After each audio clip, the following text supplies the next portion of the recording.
بسم اللہ الرحمن الرحیم۔ سورۃ الجن مکیہ، سورہ الجن جو مکی سورہ مبارکہ ہے، اس کی کل آیات 28 ہیں، جس میں سے 25 آیات ہم پڑھ چکے ہیں۔ آج آیت نمبر 26 سے 28 تک جو 3 آیات باقی ہیں وہ پڑھیں گے۔ اللہ تبارک و تعالی فرما رہے ہیں، عالم الغیب فلا یظہر علی غیبہ احدا الا من ارتضی من رسول فإنه يسلك من بين يديه ومن خلفه رصدا ليعلم أن قد أبلغوا رسالات ربهم وأحاط بما لديهم وأحصى كل شيء عددا۔ پچھلی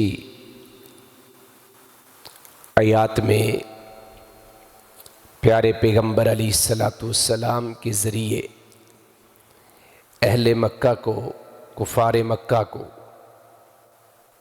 یا قیامت تک آنے والے ہر اس بندے کو پیغام دیا جا رہا ہے کہ جو کچھ آپ کو بتایا جا رہا ہے یہ اللہ کی طرف سے وحی آتی ہے اور آپ تک یہ پیغام پہنچا دیا جاتا ہے۔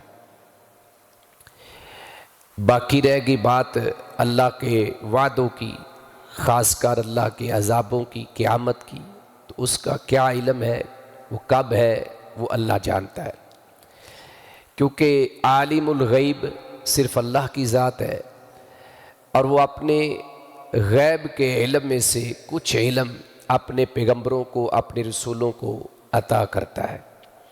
اسی کا ذکر آیت نمبر 26 میں ہو رہا ہے۔ فرمایا عالم الغیب، غیب کو جاننے والا ہے کون؟ اللہ، وہ غیب کو جاننے والا ہے۔ عالمون اصل میں اس میں فاعل کا صیغہ تھا، تو آگے ملانے کے لیے میم کے اوپر جو ہے وہ پیش ایک گر گئی ہے، تنوین ختم ہو کے تو ایک پیش رہ گئی۔ غیب کو جاننے والا، تو عالمون ایک علم رکھنے والا، تو آگے الغیب، غیب کو جاننے والا کون ہے؟ اللہ۔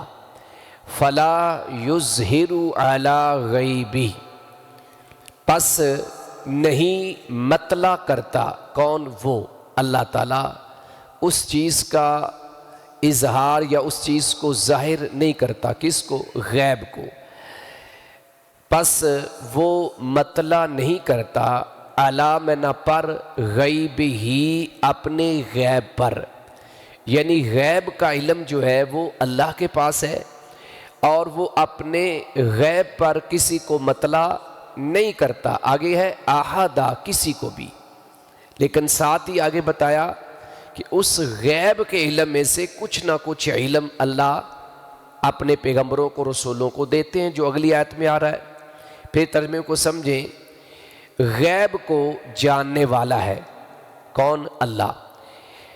غیب کو جاننے والا ہے، پس وہ اپنے غیب پر کسی کو مطلع نہیں کرتا، پس وہ اپنے غیب پر کسی کو مطلع نہیں کرتا، یعنی اس غیب کا علم ہر ایک کو اللہ نہیں دیتا۔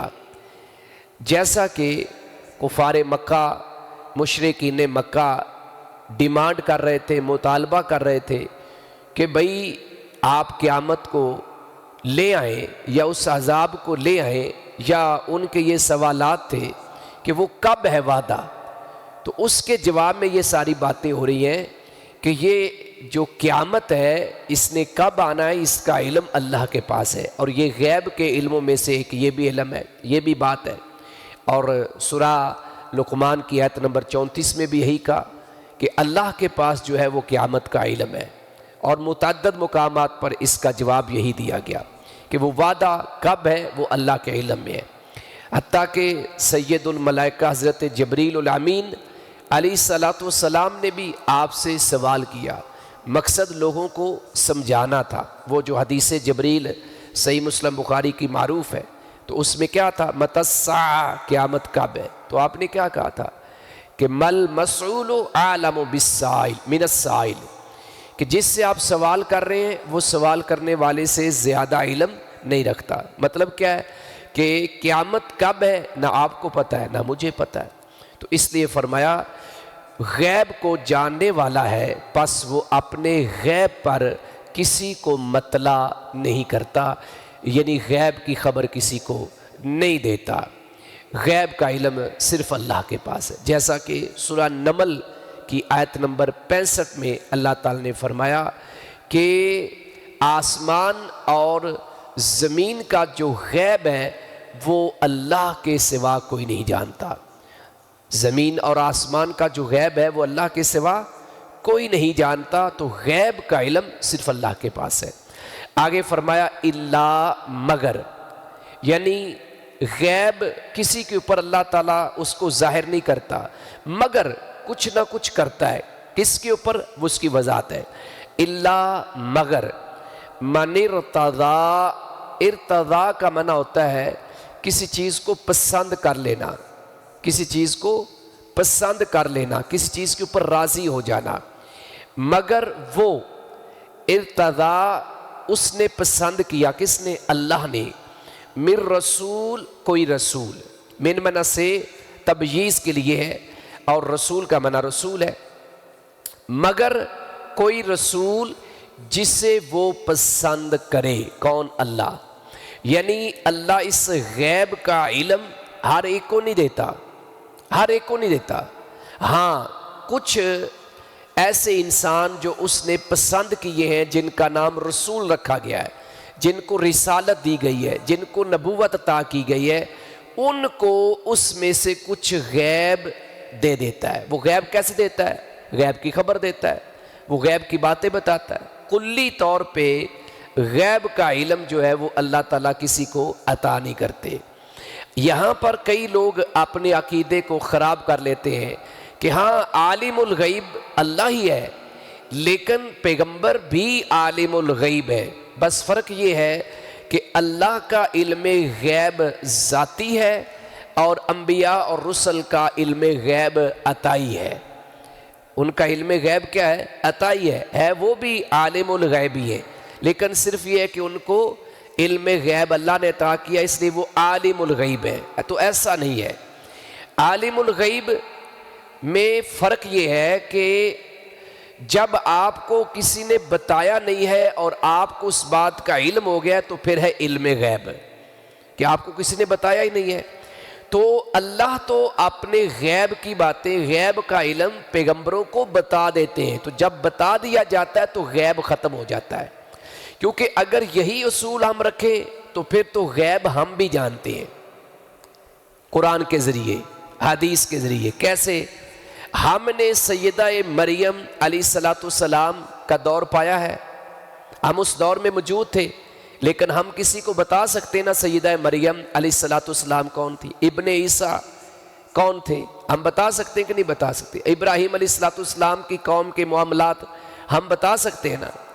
تو کیا اس کا معنی یہ ہوا کہ ہم غیب جانتے ہیں؟ ہم تو اس دور میں تھے ہی نہیں۔ یا مستقبل کے بارے میں جو پیشن گوئیاں اسلام نے، قرآن نے، حدیث نے کی ہیں، وہ کسی کو بتا دیں تو ہم عالم الغیب ہو گئے؟ نہیں، ہر بندہ یہی کہے گا بھئی آپ نے تو قرآن پڑھ کے بتایا ہے، تو یہ تو قرآن میں لکھا ہے۔ تو بھائی پیارے پیغمبر علیہ السلام جو خبریں بتا رہے ہیں وہ بھی تو قرآن کے ذریعے بتا رہے ہیں۔ قرآن کے بتانے کے بغیر تو آپ نے کچھ نہیں بتایا، قرآن کے بتانے کے بغیر تو کچھ نہیں بتایا۔ کئی جگہوں کے اوپر آپ سے سوال ہوا ہے اور آپ نے کہا مجھے علم نہیں ہے۔ پیارے پیغمبر علیہ السلام نے کہا ہے، ابھی میں نے یہ حدیث سنائی ہے کہ حضرت جبریل علیہ السلام کہہ رہے ہیں کہ آپ مجھے قیامت کے بارے میں بتائیں، تو وہ کہتے ہیں مجھے علم نہیں ہے، میں آپ سے زیادہ نہیں جانتا ہوں اس معاملے کے اندر۔ تو جب غیب کسی کو بتا دیا جاتا ہے تو وہ غیب نہیں رہتا۔ میں کئی دفعہ اس کی مثال دیتا ہوں کہ کوئی بھی باہر ایک واقعہ ہوتا ہے اور وہاں بندہ موجود ہے، وہ آ کے ہمیں بتاتا ہے کہ ایسے واقعہ ہو چکا ہے، کوئی ایکسیڈنٹ ہوا ہے یا کوئی اور مسئلہ درپیش ہوا ہے، تو اب ہم یہ دعویٰ کریں کہ دیکھیں بھائی ہم تو مسجد میں بیٹھے ہوئے تھے اور ہمیں اس واقعے کی خبر ہوگی لہٰذا ہم علم غیب جانتے ہیں، بڑی عجیب بات ہے۔ تو یہاں پہ کوئی بھی نہیں مانے گا۔ تو علم غیب جس کا نام ہے وہ صرف اللہ کے پاس ہے۔ ہاں وہ جو غیب کی خبریں ہیں اس میں سے کچھ باتیں اللہ اپنے پیغمبروں کو بتا دیتے ہیں، اور جب بتا دیتے ہیں تو وہ غیب ختم ہو جاتا ہے۔ جتنے ماضی کے واقعات ہیں اقوام کے، اور خاص کر جو میں نے ابھی سیدہ مریم علیہ السلام کا ذکر کیا ہے، اسی طرح آپ سورہ یوسف کو پڑھیں، اس کے آخر میں بھی جا کر کہ یہ جو سارا قصہ یوسف علیہ السلام کا بیان ہوا ہے، سیدہ مریم کا بیان ہوا ہے، تو یہ غیب کے واقعات ہیں، غیب کی باتیں ہیں، لیکن ہم نے آپ کو وحی کر کے بتائی ہیں، آپ کو نہیں پتا تھا۔ تو فرمایا کہ غیب کا علم اس کے پاس ہے، وہ کسی کو اس کی خبر نہیں دیتا۔ ہاں ساتھ ہی بتایا الا مگر کوئی رسول جسے اس نے پسند کیا، جسے اس نے پسند کیا، فَإِنَّهُ پس بے شک وہ یعنی اللہ، یسلوکو، یہ سالکا یسلوکو میں نا راستے پہ چلنا بھی ہوتا ہے اور کسی کام میں لگ جانا بھی ہوتا ہے، تو یہاں لگ جانے کے معنوں میں ہے۔ سالکا یسلوکو لگا دیتا ہے، کون؟ اللہ، من بین یدیہ اس کے آگے، من بین یدیہ اس کے آگے، ومن خلفہ اور اس کے پیچھے، اس کے آگے اور پیچھے لگا دیتا ہے کیا؟ رصدا، پہرا۔ یعنی اس رسول سے مراد جب اللہ غیب کی خبر دے کے بھیجتے ہیں تو پہلے نمبر پر سید الملائکہ حضرت جبریل الامین ہوتے ہیں، وہ بھی رسول ہے، پیغام لے کے آتے ہیں۔ اب آپ نے شروع سے لے کر اب تک جو باتیں سنی ہیں، کیونکہ اس کا نام سورہ الجن ہے اور اس کا شان نزول بھی آپ نے سنا ہے کہ یہ سورہ مبارکہ کب نازل ہوئی، اس کے پس منظر میں کیا واقعہ ہے، وہ سارا آپ سن چکے ہیں کہ جنوں کے اوپر جو پابندیاں لگی تھی اس پابندیوں کی وجہ جاننے کے لیے وہ کبھی ادھر جا رہے ہیں کبھی ادھر جا رہے ہیں، اور اسی میں سے ایک گروہ جو ہے وہ آپ سے قرآن سنتا ہے، مسلمان ہوتا ہے، وہاں سے یہ سارا واقعہ چلا تھا۔ تو اب اینڈ بھی اسی بات پہ ہو رہا ہے کہ یہ ساری پابندیاں، پہرے کیوں اللہ نے لگائے ہیں؟ تاکہ جو پیغام میں بھیج رہا ہوں اس میں کسی کا عمل دخل نہ ہو سکے۔ تو اللہ فرماتے ہیں کہ اللہ جب غیب کی کوئی بات کسی کو دیتا ہے جسے وہ پسند کر لیتا ہے، اپنے بندوں میں سے رسول بنا دیتا ہے، تو پھر اس وحی کو اس رسول تک پہنچانے کے لیے پورا انتظام بھی کرتا ہے۔ اور وہ انتظام کیا ہے؟ اس کے آگے پیچھے اللہ پہرے دار لگا دیتا ہے۔ وہ پہرے دار دو طرح کے ہیں، آسمان کے فرشتے بھی ہیں اور شہاب بھی ہے، جس کا ذکر ہم سن چکے ہیں، پڑھ چکے ہیں اسی سورہ مبارکہ میں، کہ وہ ستارے کہ جب شیاطین، جب جن آسمان کی طرف آگے بڑھتے ہیں، قریب جاتے ہیں، بادلوں کے پاس پہنچتے ہیں کہ ہم کوئی خبر سنیں، تو وہ ستارے ٹوٹ کر ان کے پیچھے بھاگتے ہیں، ان کا تعاقب کرتے ہیں، ان کو گولوں کی طرح، وہ جس طرح آگ کے گولے برسائے جاتے ہیں اس طرح ان کے اوپر برسائے جاتے ہیں۔ تو یہ سارا انتظام اللہ کیوں کرتے ہیں؟ کہ میرے پیغام کے اندر کسی کا عمل دخل نہ ہو سکے۔ تو یہ اللہ تعالیٰ فرما رہے ہیں کہ مگر کوئی رسول جسے اس نے پسند کیا، پس بے شک وہ اس کے آگے اور اس کے پیچھے پہرا لگا دیتا ہے۔ کیا لگا دیتا ہے؟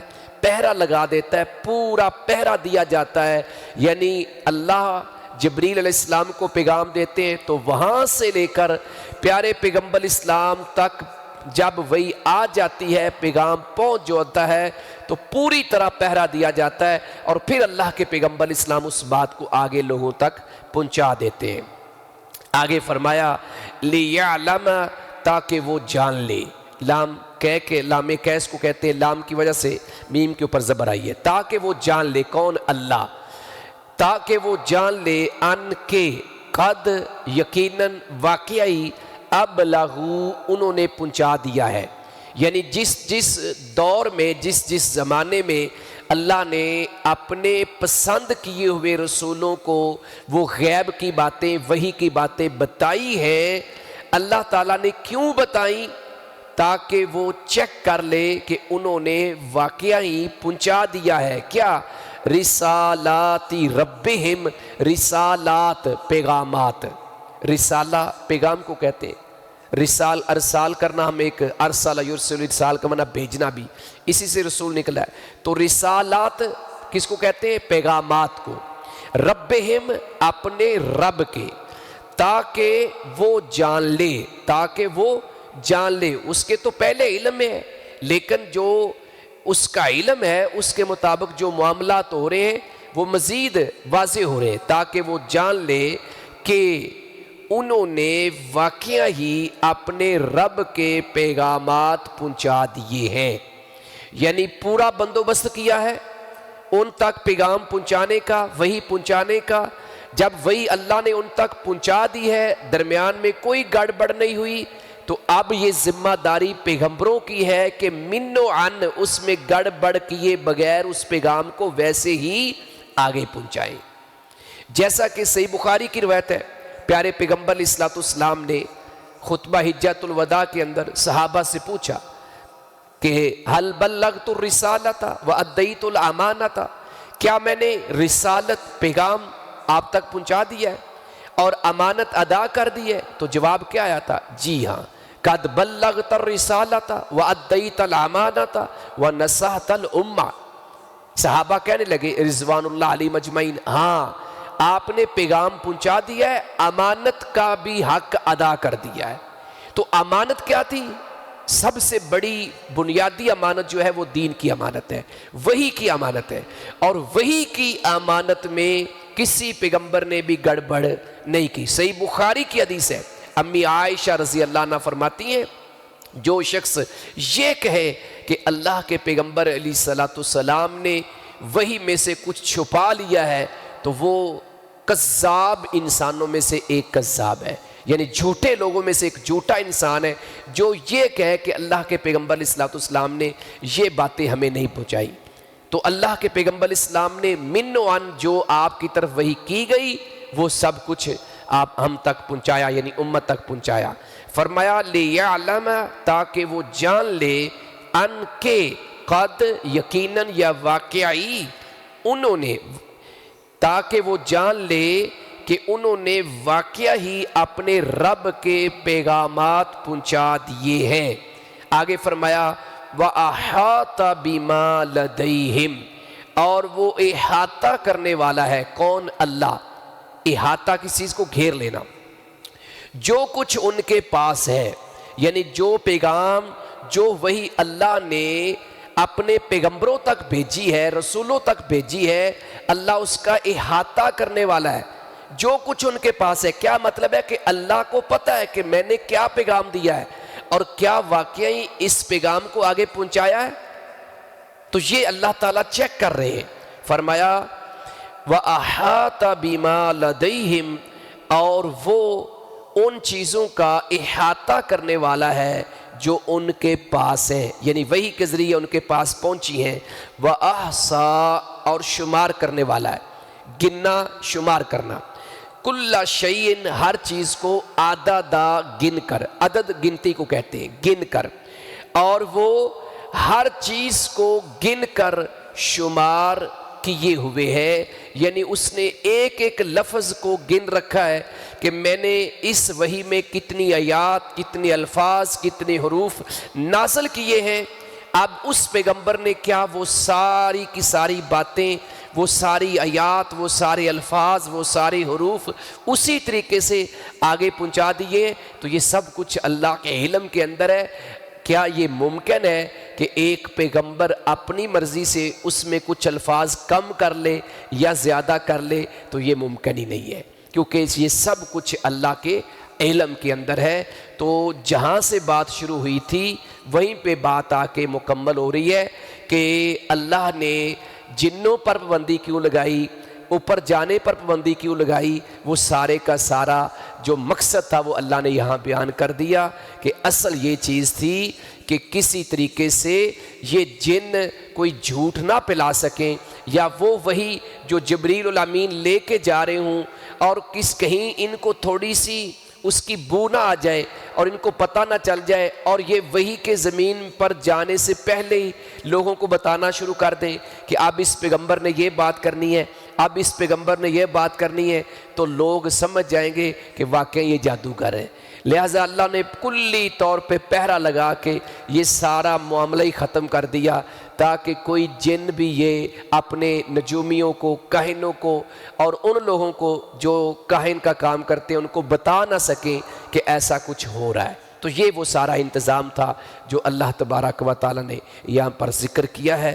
اللہ سے دعا ہے کہ اللہ تبارک و تعالیٰ یہ جو ہم نے کوشش کی اس سورہ مبارکہ کو ترجمہ اور تفسیر کے ساتھ پڑھا ہے، اللہ اپنی بارگاہ میں قبول فرمائے، اور اس سورہ مبارکہ کو ہمارے لیے ذریعہ نجات قیامت کے دن سفارشی بنائے۔